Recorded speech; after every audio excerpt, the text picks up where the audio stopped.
What do most Fortune 500 executives have in common?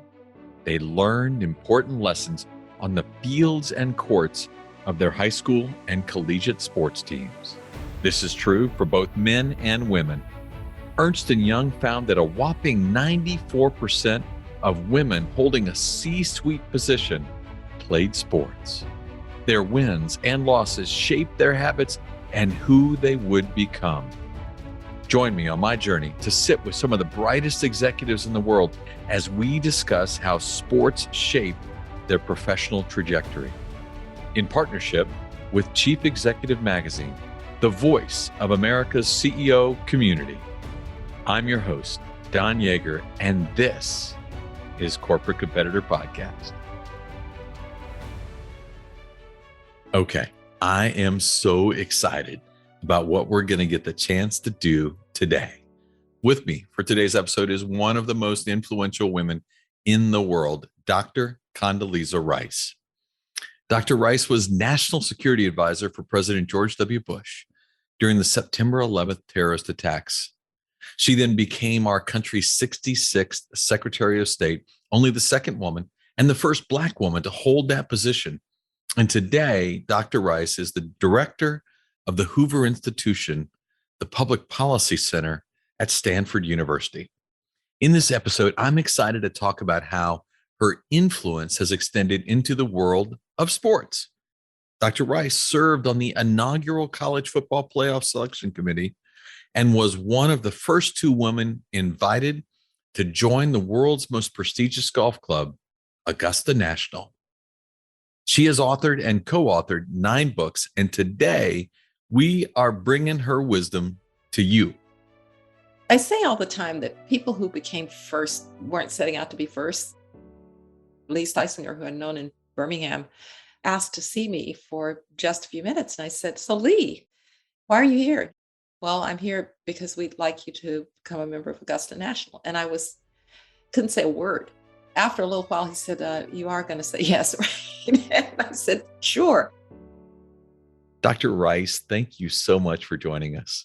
It's a great pleasure to join you. And please call me Condi. Dr. Rice is my father, so call me Condi. I will do that, but I'm always respectful because what you've accomplished in life is the stuff of legend. But I had the pleasure of speaking with you for a Sports Illustrated article many years ago. Back in 2004, I was invited to interview you about your college football season predictions.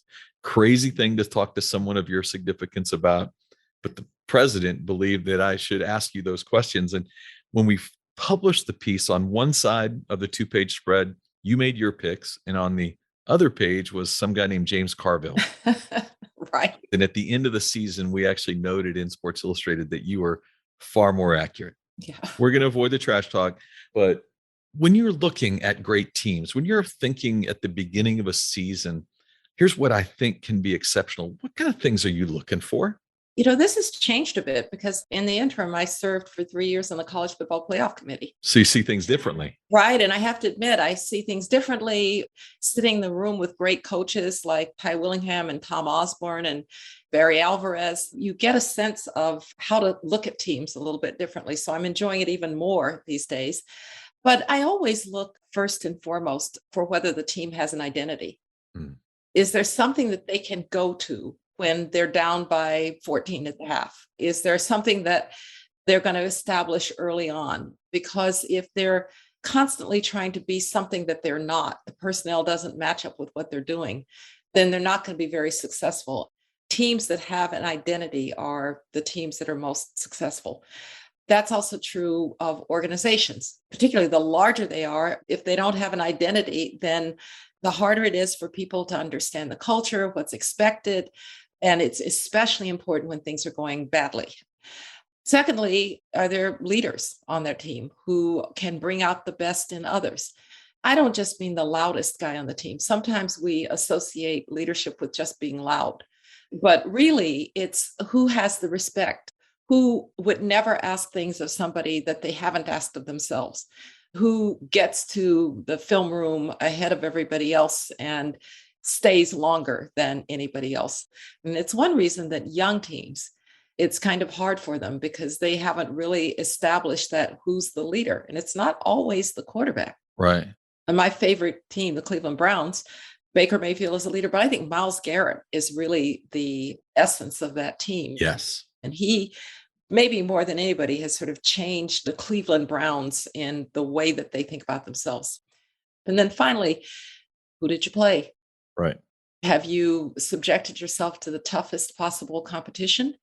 Or are you running up points on inferior competition? For organizations, for corporations, for universities, and by the way, for individuals, you have to constantly be measuring yourself against the best. What does the Navy SEAL say? A players want to play with A players, B players want to play with C players. Right. I love that idea about team identity.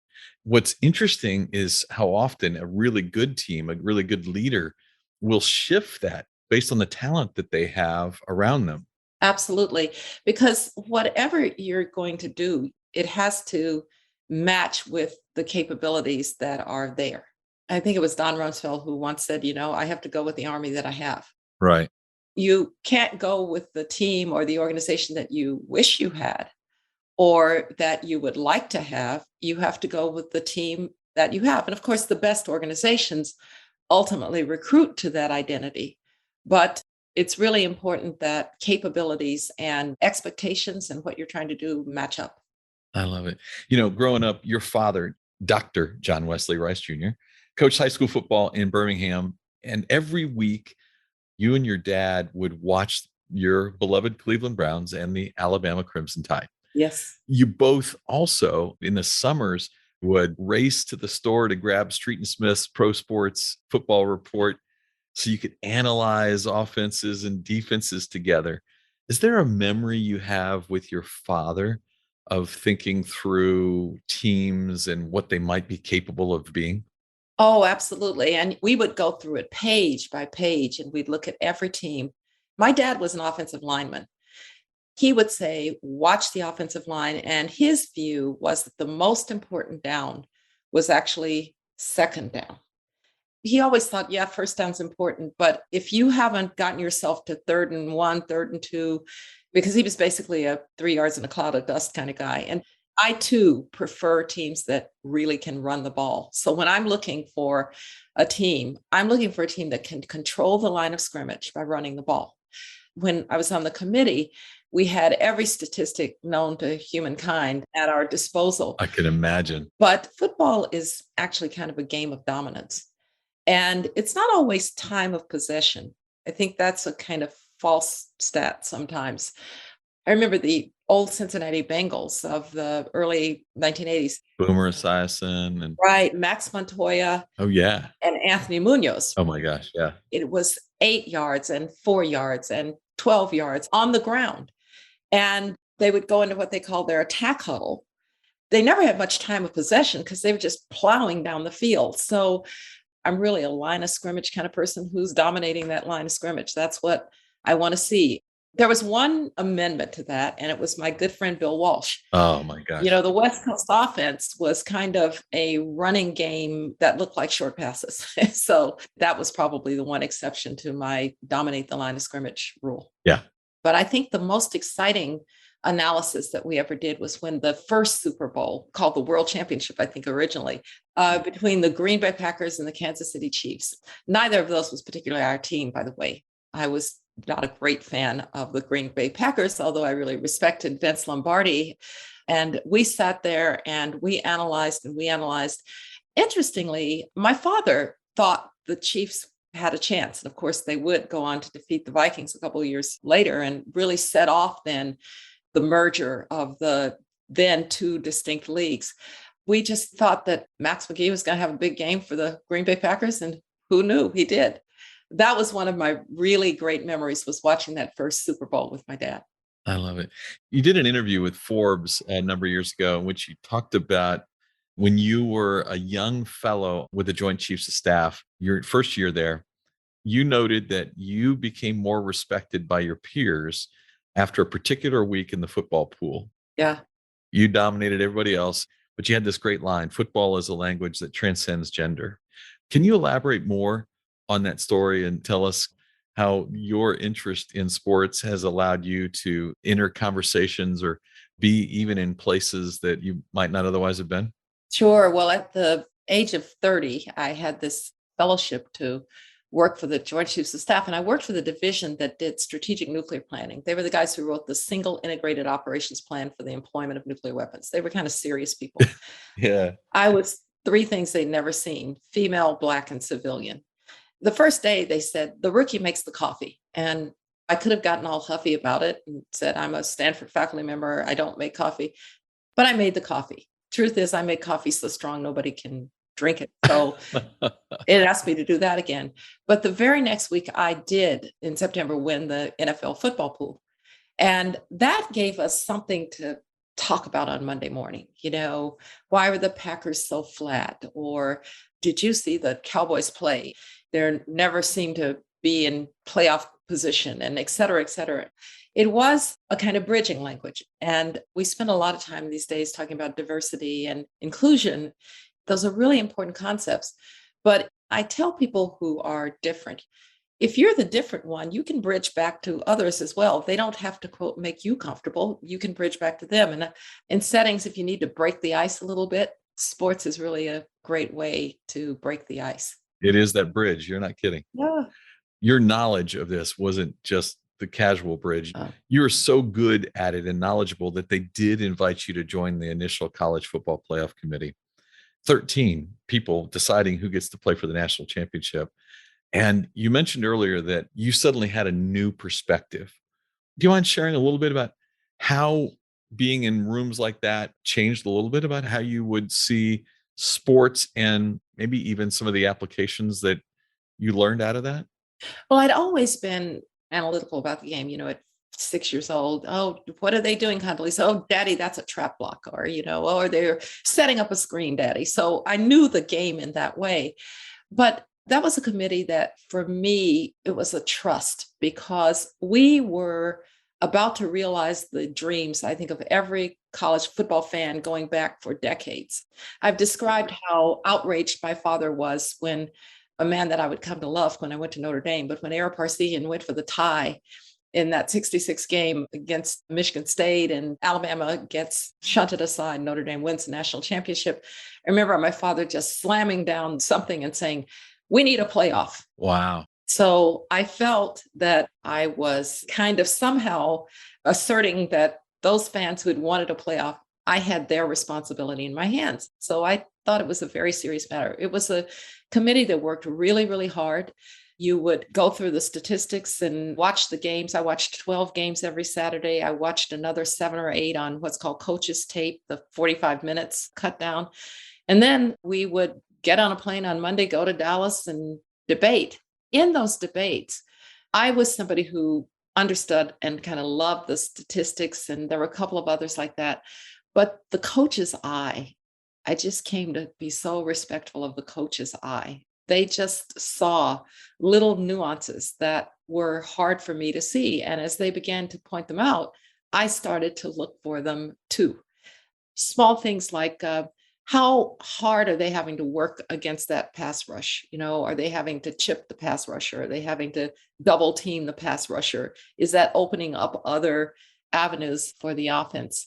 I told Barry Alvarez, who became one of my great buddies on the committee, I said, Barry, you're what my father would have called a football man, which was the highest praise he could give anybody.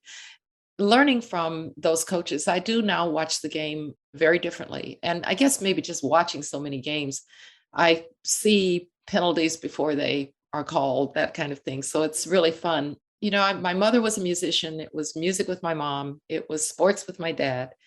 I will tell you this, though. My mother got tired of being left out on Sundays when we were in there watching the NFL. So she came in one day and she said, okay, I'm going to pick a team. I'm taking them. I like their colors. 1972 Miami Dolphins.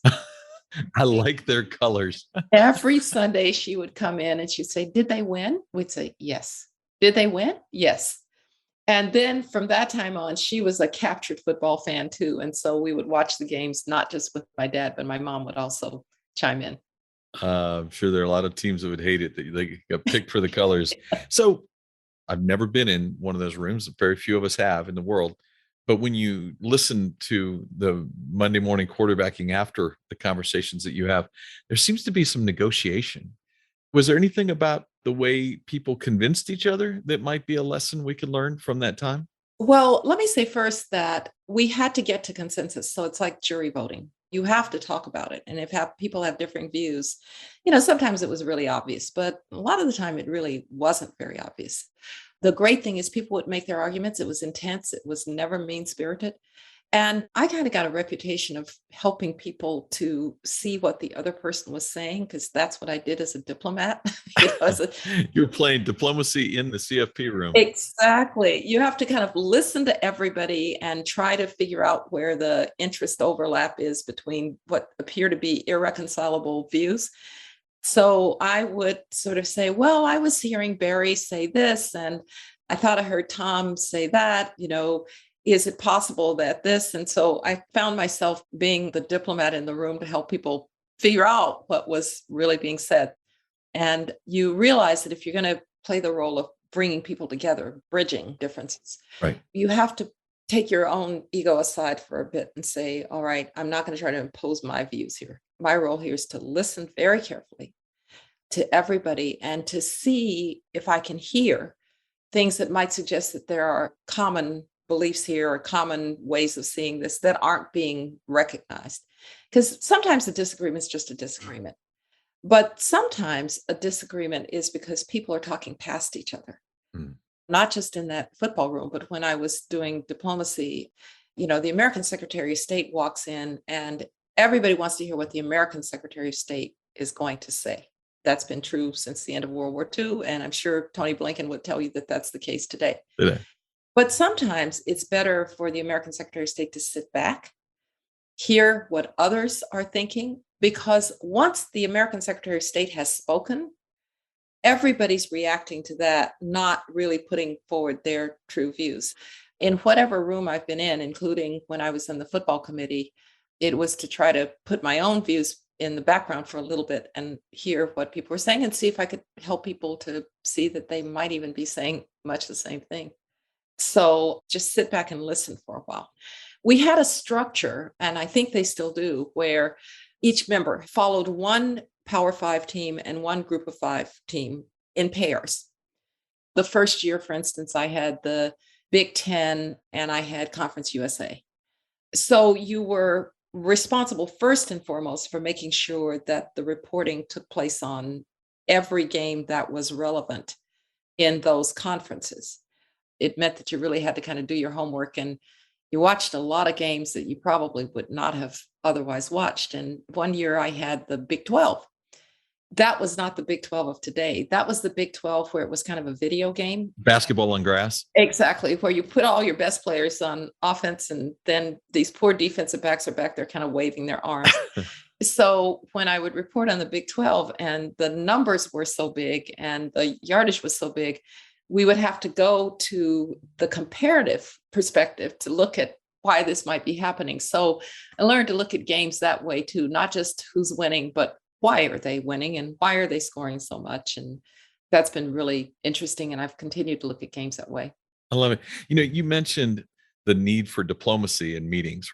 And I love the way you put that. Sometimes it's hearing what people are saying and presenting it with a new set of words. You're saying the same thing, but they might hear it differently. Yep. And maybe from a new voice helps as well. I love that. But listening was the thing that really stood out to me. I assume that you're a world-class listener. I sure try to be.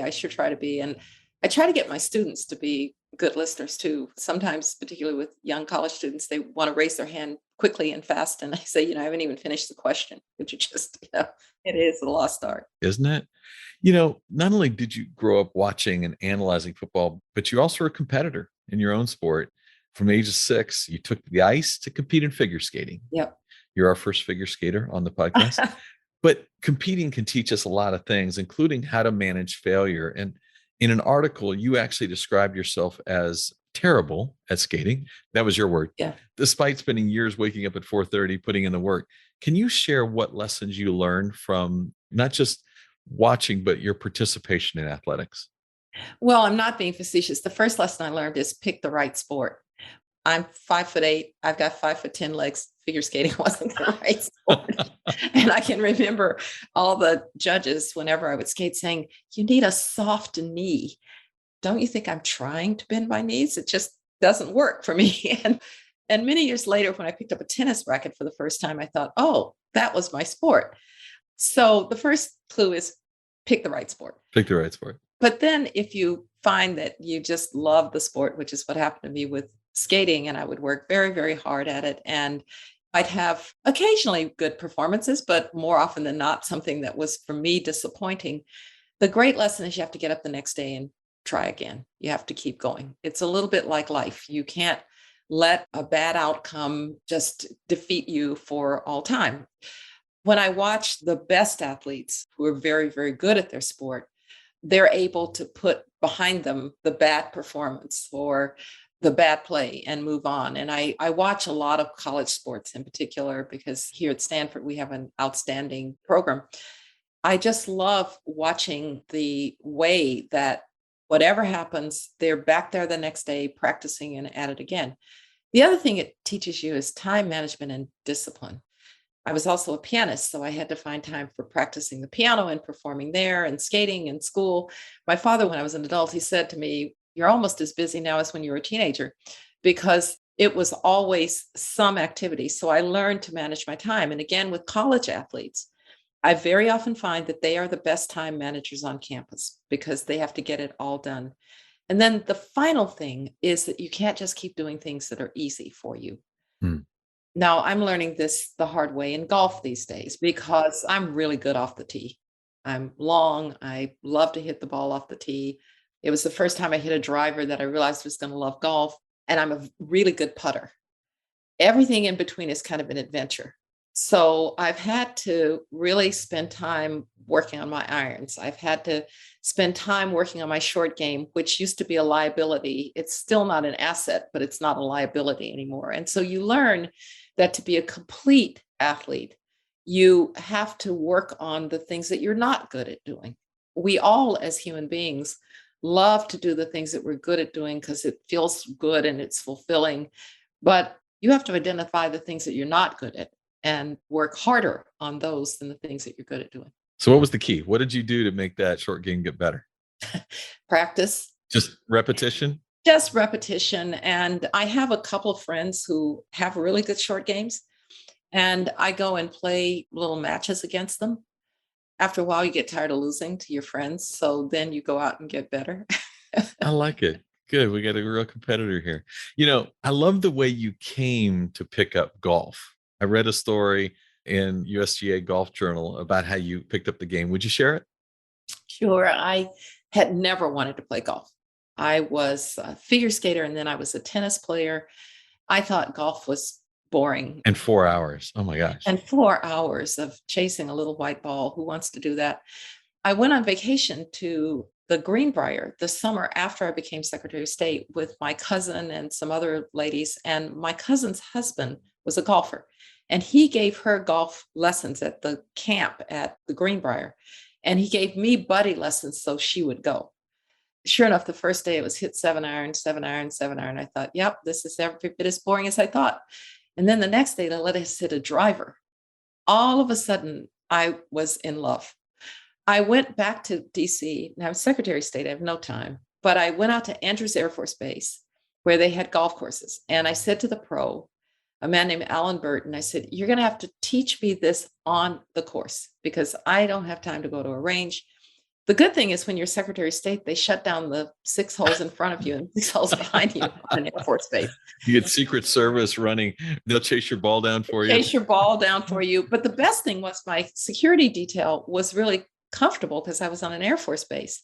So unlike normal life, when you're Secretary of State where there's security people on top of you, you don't ever walk very far. You get right into your car and right into the building. I loved being outside, walking and going to find my ball in the bushes. It was liberating. It became, for me, a really transporting experience where I could get away from everything else.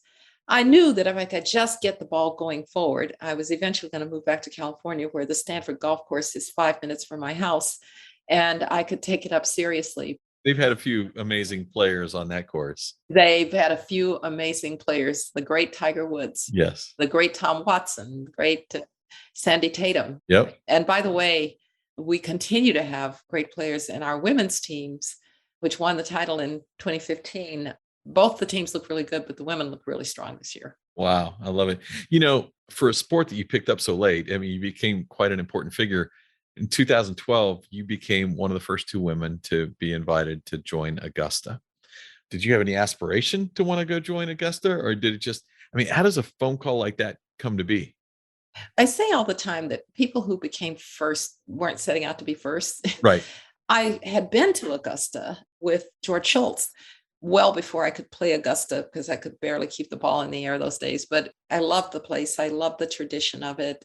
Now, I love our institutions that are timeless in some ways, but able to change.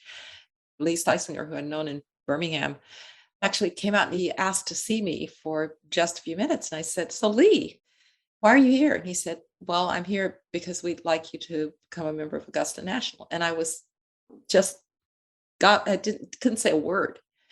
After a little while, he said, "You are going to say yes, right?" And I said, "Sure." It's been the most wonderful experience for all kinds of reasons, including Augusta's dedication to changing the game, changing the face of the game, changing access to the game. Everything from sponsoring the amateurs for Latin America and for Asia, through which Matsuyama becomes a great figure. Right. The women's amateur now, which is just a thrill to watch the best amateurs play on that course. And then the drive, chip, and putt, which is in some ways my favorite. These kids who come, a couple of them have been very successful. As they've begun to grow up, I get texts from time to time saying, "Do you remember me? You greeted me on the 18th green when I was 11." So I think Augusta has done a lot for the game and continues to do a lot for the game. Which is so amazing, isn't it? Because for so many years, people considered it the stick in the mud place. So, I mean, the idea that it's progressing and that you're able to kind of have a front row seat and be engaged in those conversations, I think that's enormously powerful. It's funny, one of the advantages of being a member there at Augusta is in a Masters week, there's a day, I think it's the Sunday before, where you get to play with one of the pros who'll be competing that week. And I just finished writing a book with Bubba Watson.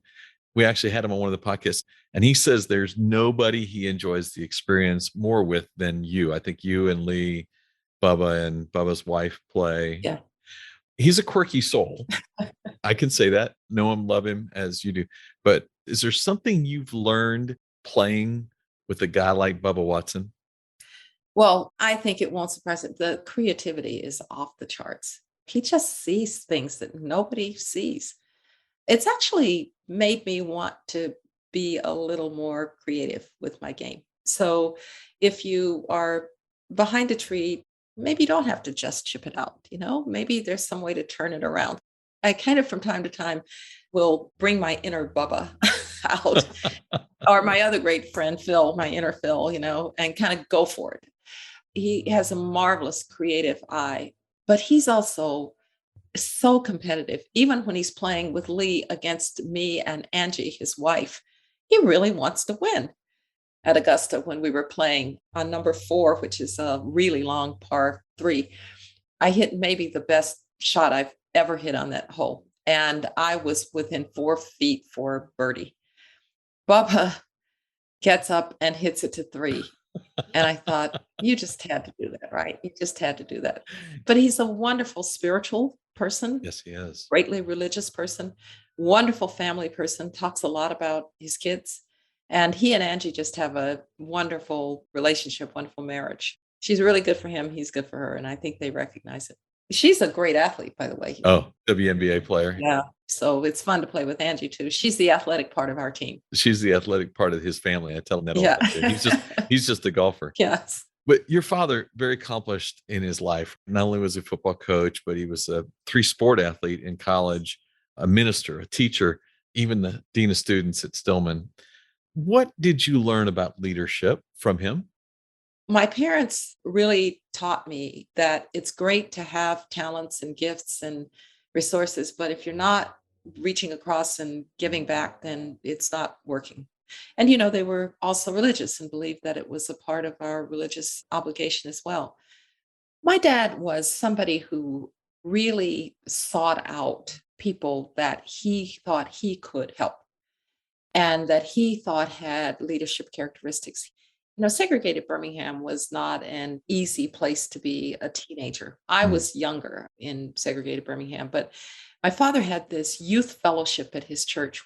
Kids would come from all over the city, not just kids who were part of his church, but from other places. He used to joke and say it was because he could have dances and the Baptists couldn't, but he would bring all these kids on Sunday afternoons and just give them experience after experience after experience. Take them to Stillman College in Tuscaloosa to stay for a week so they knew what it was like to be on a college campus. One of the most remarkable things that he did was there was a temple and he became friendly with this rabbi and he wanted them to understand Judaism. Wow. So he took them over to talk to the rabbi about Judaism. Long before segregation ended, the minister of Shades Valley Presbyterian, which was white, and his church, which was black, decided to get the kids together. So he was pretty revolutionary in the way that he dealt with limited circumstances. But he never forgot the importance of education. And to him, his job was to educate. And I've learned that if you're going to be a leader, you have to decide what's your best way to intervene in other people's lives. I followed him and my mother as well. Education for me and being an educator, with all the jobs I've had, I define myself first and foremost as an educator. Wow. I had a chance to work with John Wood many years ago, and he never called himself a coach. He said, I just want to be known as a teacher. Right. He always called it the most honorable profession. But what I love listening to you talk about your father there, you've talked about bridging language. He went beyond language. Yes. He went to bridging exercises, if you would. And in this day and age, boy, do we need more dialogue and bridging opportunities. Yes. How powerful. Right. Well, he was determined not to let the circumstances dictate the outcomes, so to speak. Mm. And he bridged across racial lines. He also bridged across socioeconomic lines. His church, Westminster Presbyterian, and he was by this time, guidance counselor at Ullman High School. My mom was a teacher in the city, and all of our little community, I think everybody taught school, with the exception of one lawyer, one doctor. Everybody else taught school. His church was like that. They were all educated people. Behind the church, there was a government project called Loveland's Village. Very low socioeconomic status, not many options. And my dad would have on Tuesday nights tutors come in to tutor kids in algebra or chemistry. He would have the dentist come to the church on Wednesday to do free dental work. He would have the kids from Loveland's Village come for a Thanksgiving basket. And he got some criticism about it, by the way, from his church, because they kind of liked their status in Birmingham. And here he was breaking down those barriers of status. And I should just say one thing, my mother was much the same way. She taught in one of the toughest districts in the city, Inslee, which was out by the steel mills. She used to say, those kids deserve the best too. Oh, by the way, I should mention, my mother's student was Willie Mays. What? Your mother taught Willie Mays? My mother taught him English in ninth grade. I saw Willie Mays at a baseball game. And I said to him, do you remember by any chance my mother? And he said, well, what was your mother's name? And I said, well, it would have been Angelina Ray. He said, oh, yes, I remember Miss Ray. She told me, son, you're going to be a ball player. If you need to leave a little early, you go ahead and do it. And I said, it doesn't sound quite like my mother, but it's a great story. So I'll go with it. She wouldn't let you off. No. That's funny. A lot of people in corporate, political, whatever environment, they refer to their organization as a team, even though it's frankly just a bunch of independent contractors all carrying the same business card. Teams, I think, is one of those overused monikers, but you know what it's like to be part of a team, both in a political circle and other environments. What elements would you coach a leader who's trying to build a team to try to get that collection of individuals to give of themselves and become a team? What way would you coach somebody to be better in that area? Well, I think teams are built from the bottom up, not from the top down. Really, what you're trying to do is to build a cohesive unit in which everybody's skills, everybody's capabilities are used to their maximum. So not everybody's going to be good at everything. And part of a team is to figure out how to get the best out of everybody. If everybody were an offensive lineman on a football team, it wouldn't work very well. So you're trying to bring different skill sets together in order to get a cohesive group that can then achieve. And you have to very carefully make sure that people are bringing different skill sets and that they're meshing and that everybody's respected for what they do. You know, another thing I like about sports is nobody's going to say to the offensive lineman, well, you just block. That's not really important. I throw the ball. Well, yeah, try throwing the ball if the offensive lineman doesn't block. With Myles Garrett breathing down your neck. Exactly. Myles Garrett's going to be sitting in your living room. The key is that everybody has to have their contribution and everybody has to respect everybody else's contribution. When you look at something like special forces, I've spent a lot of time with special forces guys. They will tell you that they just have to be able to trust that that person next to them is going to do his job. They can't try to do that person's job. And the way that you do it is you practice. You gain confidence in each other. You gain trust in each other. And the final thing is you don't gossip about one another. First thing is don't do it yourself. So, amen. Rule number one. And then if you hear it, I think it's very important to say to somebody, have you talked with, Annie about it? Does Josh know that you feel that way? Get people to understand that gossip for the sake of gossip is corrosive. If you really do have something that you think somebody isn't doing well, or you need more from that person, then go have that conversation with that person. If you need me to facilitate, I'm happy to do that. But I'd really rather the two of you work it out person to person first. And then if we need to do something more, we'll do it. But transparency is an overused word too. But it is pretty important that people don't feel that something's being kept from them, particularly about their own performance. So very often somebody knows they're not performing very well. Yes. And as a leader, you can say to them, oh, well, let's talk about how we can make you more successful. I was a very young provost. I was 38 years old when I became provost. Wow. I'd never been a dean. I'd never been a department chair even. And the Stanford provost is a very powerful provost. It's the chief operating officer of the university. And I would ask somebody to get something done and then it wouldn't get done. And immediately I would think, well, it was passive aggressive. They didn't want to do it, so they weren't doing it. Sometimes they have no earthly idea how to get it done. The first thing that can break a team apart more quickly than anything else is when people are constantly whispering about one another or talking down about somebody behind their back. They talk in sports about losing the locker room. I think that's really what they mean. If you want to be critical of somebody, be critical to their face. Don't hide in the shadows and do it, and then work it out. If you can't do that, then the team is going to implode eventually. I had a chance to work with the All Blacks, the rugby team in New Zealand a few years ago. And that's one of their core principles is stab me in the front, not the back. Absolutely. Absolutely. I remember the first time I heard it, I thought, oh my gosh, like stab me in the front. That sounds overly dramatic, but then you understand what they're saying. Yes. Yeah. Connie, thank you so much. I learned the first time I had the chance to talk to you how if I would just sit back and listen, how much I could absorb. And I did it again here. I'm grateful to you. Thank you for your service and for all that you've done for our country. But beyond that, thank you today for being a corporate competitor. Thanks very much. It was great to be with you. You have a great show. And that was a wonderful interview. It really was one of the really fun ones I've done. Really different. It was great. Good to see you again. Oh my gosh, what a wonderful interview. I took so many notes and there's just so much energy in that conversation. I'm so grateful to my good friend Condi. Right off the bat, does the team have an identity? That's a great question for us. Does our team have an identity? Do we know what it is we stand for, what people should expect, and what they can count on from us? Because that's what identity really is. It is something that everybody knows they're going to get when they face you.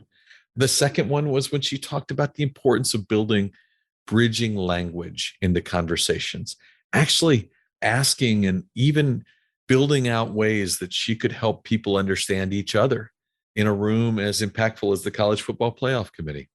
And then finally, my third major takeaway was when we talked about teams, how to build a great team. And she said, don't allow your team to gossip about one another. And if someone's doing it, call them out for them. Put two people together so that it gets right, because it's such a corrosive force within so many organizations. Gossip breaks it down. You start by not being the one to gossip, and you carry it forward by not allowing it to happen. What great insight, and the kinds of words that you can get once in an interview. And today we got it. I hope you enjoyed learning as much as I did. If you could share one habit, one thing you've done consistently that allowed you to separate yourself from your competitors, what would it be? In my 30-year career, 2,500 of the greatest athletes, coaches, and leaders answered that question for me.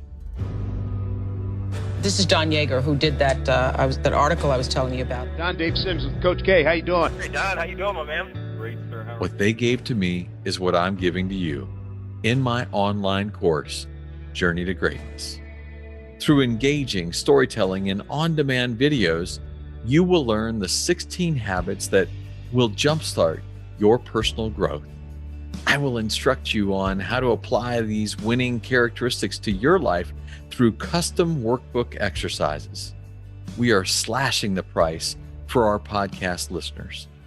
Lifetime access to Journey to Greatness is normally $399, but for our podcast listeners, it will be $49 with the code podcast at checkout. Click the banner on corporatecompetitorpodcast.com to enroll. Thanks for listening to the show. I would be so grateful if you left us a rating and a review.